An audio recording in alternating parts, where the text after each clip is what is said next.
বিসমিল্লাহির রাহমানির রাহিম। সূরা আত-জুমার। আয়াত 17। যারা তাগুতের পূজা হতে দূরে থাকে এবং আল্লাহর অভিমুখী হয় তাদের জন্য আছে সুসংবাদ। অতএব সুসংবাদ দাও আমার বান্দাদেরকে। আয়াতের তাফসীর। যারা তাগুতের পূজা হতে দূরে থাকে এবং আল্লাহর অনুরাগী হয় তাদের জন্য আছে সুসংবাদ। অতএব সুসংবাদ দাও আমার দাসদেরকে। আয়াত 18।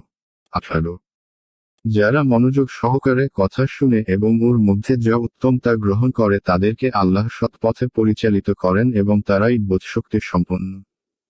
আয়াতের তাফসীর।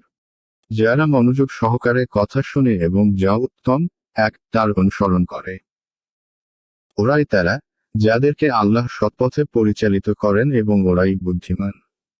2 উত্তম শব্দ দ্বারা সুস্পষ্ট ও বলিষ্ঠ কথাকে বোঝানো হয়েছে, অথবা বিধি বিধানের মধ্যে সব থেকে উত্তম বিধানকে, অথবা বাধ্যবাধকতামূলক ও অনুমতিপ্রাপ্ত কর্মের মধ্যে বাধ্যবাধকতামূলক কর্মকে, অথবা শাস্তি দানের পরিবর্তে ক্ষমাশীলতাকে বেছে নেওয়ার প্রশংসা করা হয়েছে।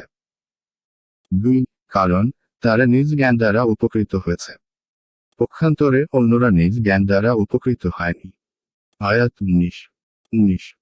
যার উপর দণ্ডাদেশ অবধারিত হয়েছে, তুমি কি রক্ষা করতে পারবে সেই ব্যক্তিকে যে জাহান্নামে আছে?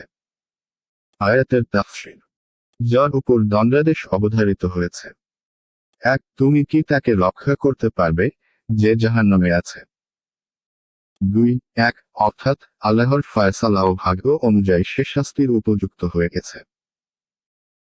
এমনভাবে সে কুফর ও জুলুম এবং অন্যায় ও সীমালঙ্ঘনের শেষ পর্যায়ে পৌঁছে গেছে যে সেখানে থেকে ফিরে আসা তার পক্ষে আর সম্ভব নয় এবং তাকে গুনাহতে পূর্ণরূপে এমনভাবে গ্রাস করে নিয়েছে যে পরিশেষে সে জাহান্নামী হয়ে গেছে, যেমন আবু জাহল ও আশব বিন ওয়াইল প্রভৃতিরা।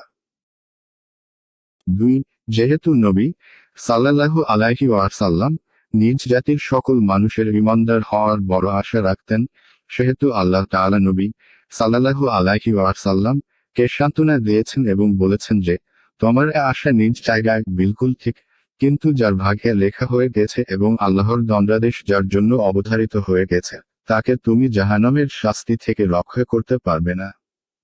আয়াত 20। তবে যারা তাদের রবকে ভয় করে তাদের জন্য আছে বহু প্রাসাদ, যার উপর নির্মিত আরো প্রাসাদ, যার পাদদেশে নদী প্রবাহিত। আল্লাহ প্রতিশ্রুতি দিয়েছেন, আল্লাহ প্রতিশ্রুতি ভঙ্গ করেন না। আয়াতের তাফসীর। তবে যারা তাদের প্রতিপালককে ভয় করে তাদের জন্য বহুতল বিশিষ্ট নির্মিত প্রাসাদ রয়েছে, যার নিম্নদেশে নদীমালা প্রবাহিত। এটি আল্লাহর প্রতিশ্রুতি। 2 আল্লাহ প্রতিশ্রুতি ভঙ্গ করেন না। এর উদ্দেশ্য এই যে জান্নাতে একের উপর এক তলা হবে, যেমন পৃথিবীতে কয়েক তলা বিশিষ্ট অট্টালিকা হয়। জান্নাতেও মান অনুসারে বহুতল বিশিষ্ট অট্টালিকা হবে, যার মধ্য হতে জান্নাতীদের ইচ্ছা অনুযায়ী দুধ, মধু, পানি এবং শরাবের নহর প্রবাহিত হতে থাকবে। 2 যে প্রতিশ্রুতি তিনি মুমিন বান্দাদের সাথে করেছেন এবং তা অবশ্যই পূর্ণ হবে, কারণ আল্লাহ তাআলা কৃত প্রতিশ্রুতি ভঙ্গ করেন না।